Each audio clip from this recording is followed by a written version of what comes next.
ദിനഹാകാലം ആറാം ഞായർ. ഒന്നാം വായന. പുറപ്പാടിന്റെ പുസ്തകത്തിൽ നിന്ന് 20-ാം അധ്യായം 1 മുതൽ 17 വരെയുള്ള വാക്യങ്ങൾ. ദൈവം അരുൾ ചെയ്ത വചനങ്ങളാണിവ. അടിമത്തത്തിന്റെ ഭവനമായ ഈജിപ്തിൽ നിന്ന് നിന്നെ പുറത്തു കൊണ്ടുവന്ന ഞാനാണ് നിന്റെ ദൈവമായ കർത്താവ്. ഞാനല്ലാതെ വേറെ ദേവന്മാർ നിനക്കുണ്ടാകരുത്. മുകളിൽ ആകാശത്തിലോ താഴെ ഭൂമിയിലോ ഭൂമിക്കടിയിലോ ജലത്തിലോ ജലത്തിലോ ഉള്ള ഒന്നിന്റെയും പ്രതിമയോ സ്വരൂപമോ നീ നിർമ്മിക്കരുത്. അവയ്ക്ക് മുൻപിൽ പ്രണമിക്കുകയോ അവയെ ആരാധിക്കുകയോ ചെയ്യരുത്. എന്തെന്നാൽ ഞാൻ നിന്റെ ദൈവമായ കർത്താവ് അസഹിഷ്ണുവായ ദൈവമാണ്. എന്നെ വെറുക്കുന്ന പിതാക്കന്മാരുടെ കുറ്റങ്ങൾക്ക് അവരുടെ മക്കളെ 3-4 തലമുറ വരെ ഞാൻ ശിക്ഷിക്കും.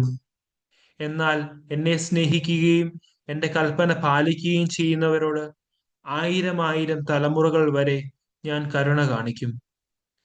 നിന്റെ ദൈവമായ കർത്താവിന്റെ നാമം വ്യഥാ ഉപയോഗിക്കരുത്. തന്റെ നാമം വ്യഥാ ഉപയോഗിക്കുന്നവനെ കർത്താവ് ശിക്ഷിക്കാതെ വിടുകയില്ല.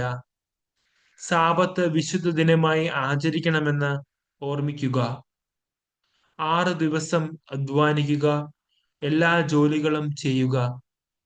എന്നാൽ 7-ാം ദിവസം നിന്റെ ദൈവമായ കർത്താവിന്റെ സാബത്താണ്.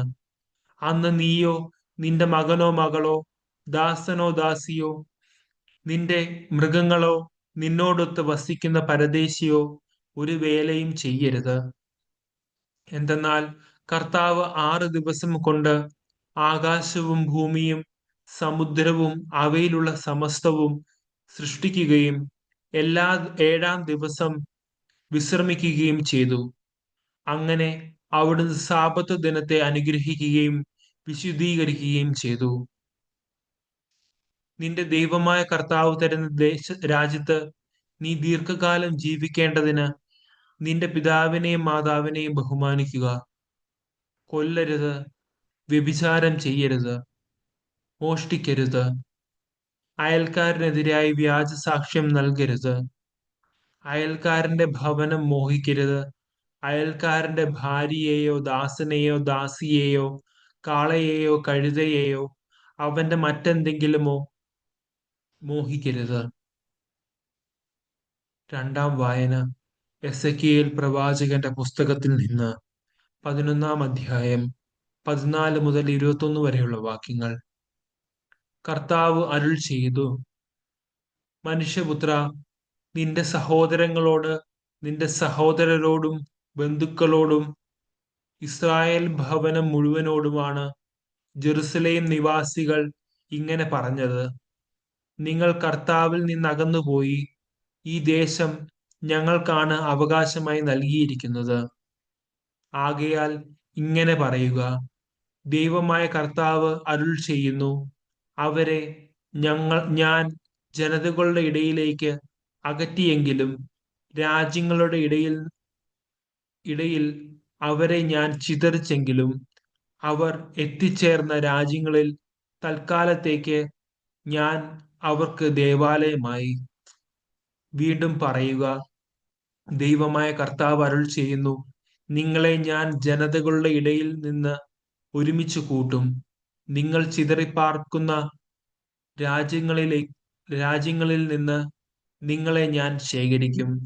ഇസ്രായേൽ ദേശം നിങ്ങൾക്ക് ഞാൻ നൽകും.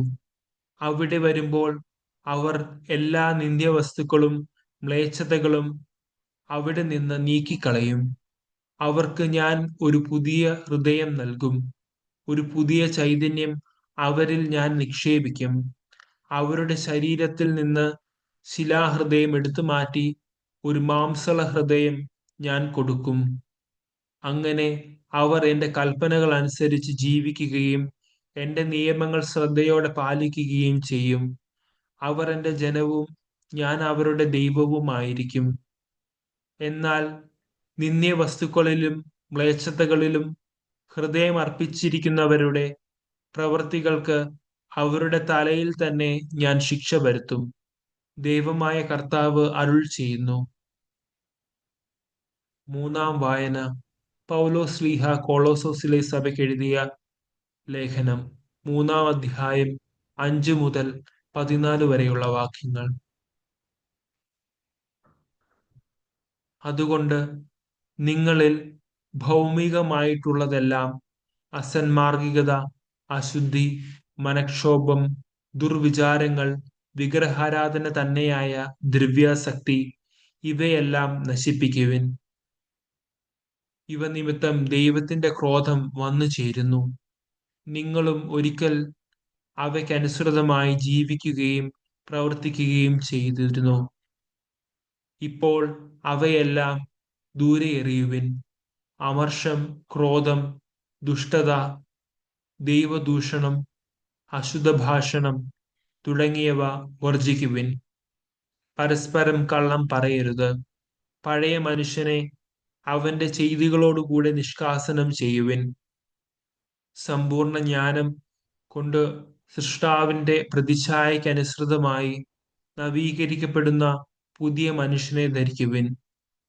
ഇവിടെ ഗ്രീക്കുകാരനെന്നോ യഹൂദനെന്നോ, പരിച്ഛേദിതനെന്നോ അപരിച്ഛേദിതനെന്നോ, അപരിഷ്കൃതനെന്നോ സിഥിയനെന്നോ, അടിമയെന്നോ സ്വതന്ത്രനെന്നോ വ്യത്യാസമില്ല.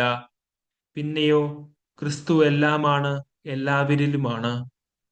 അതിനാൽ ദൈവത്തിന്റെ തിരഞ്ഞെടുക്കപ്പെട്ടവരും വാത്സല്യഭാജനങ്ങളും പരിശുദ്ധരുമെന്ന നിലയിൽ നിങ്ങൾ കാരുണ്യം, ദയ, വിനയം, സൗമ്യത, ക്ഷമ എന്നിവ ധരിക്കുവിൻ.